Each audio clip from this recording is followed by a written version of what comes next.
বাংলাদেশের ছাত্র জনতা এবং জুলাই যোদ্ধাদেরকে নিরাপদে রাখতে এই কসাই খুনি লীগের কমিটিতে থাকা প্রত্যেককে অতি সত্বর গ্রেফতার করতে হবে। বক্তব্য, স্লোগান, কবিতা, প্রতিবাদ বা প্রতিরোধে ইতিমধ্যে বাংলাদেশে তারা গুপ্ত হত্যা শুরু করেছে। সাহসের যে কণ্ঠ মানুষের মন থেকে আকাশের সীমানা ছাড়িয়েছে, এই দ্রোহে নেমে আসবে নিস্তব্ধতা, এমন পূর্বাভাস কি দেখেছিল নতুন বাংলাদেশ?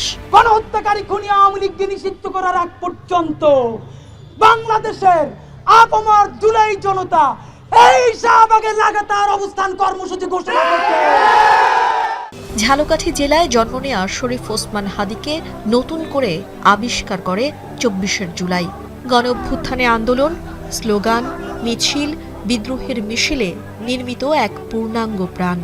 জুলাইয়ের ১০০ বছর পেরিয়েও হৃদয়ের উজ্জ্বলতা কমেনি একটুও। সতীর্থরা ক্ষমতা ও সমঝোতার প্রশ্নে বিপ্লবের রং হারালেও অবিকল ছিল হাদি। দ্বিধাহীন চলার গতি তাকে দলছুট করলেও থেমে যাননি একটুও। গণহত্যাকারী আওয়ামী লীগের পূর্ণাঙ্গ বিচারের বিষয়ে স্পষ্ট ধারা উল্লেখ থাকতে হবে। আপনাকেই বলছি, ইন্স্যুরেন্স করলে সিটিতে সুরক্ষা পাবেন নিশ্চিত।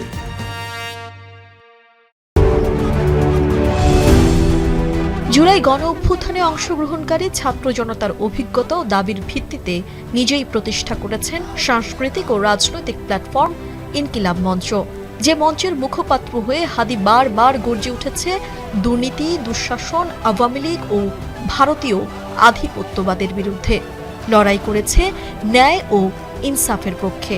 আওয়ামী লীগ নিষিদ্ধ, জুলাই আহত ও শহীদদের অধিকার রক্ষায় এক চুলো আপোষ করেননি হাদি। বড় তিনটি রাজনৈতিক দলকেই শাসন করেছে সমান তালে। যেন তার চোখেই নতুন বাংলাদেশকে নিরাপদ দেখেছে দেশের মানুষ। তাই তো তাকে হারানোর ভয়ে প্রথম থেকেই কাতর ছিল শুভাকাঙ্ক্ষীরা।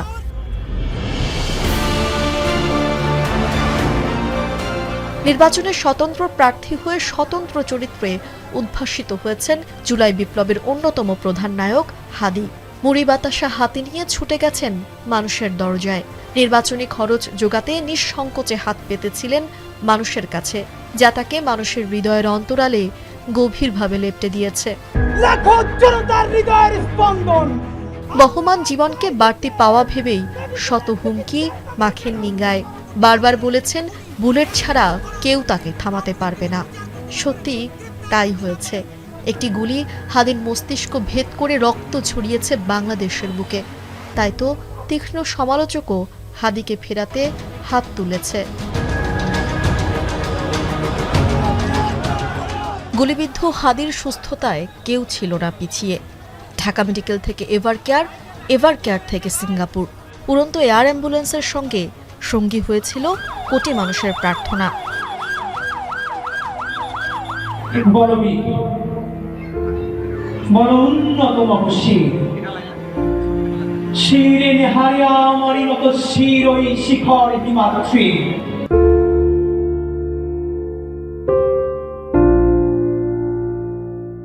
বীরের বেশে যে বারবার ফিরতে চেয়েছে সৃষ্টিকর্তার কাছে, কে ফেরাবে তাকে? সৃষ্টিকর্তা তো তার কথাই রেখেছে।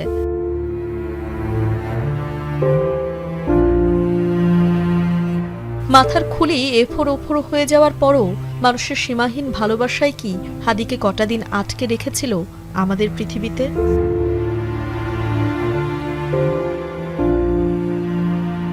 তানজিলা খান মিম, এখন, ঢাকা।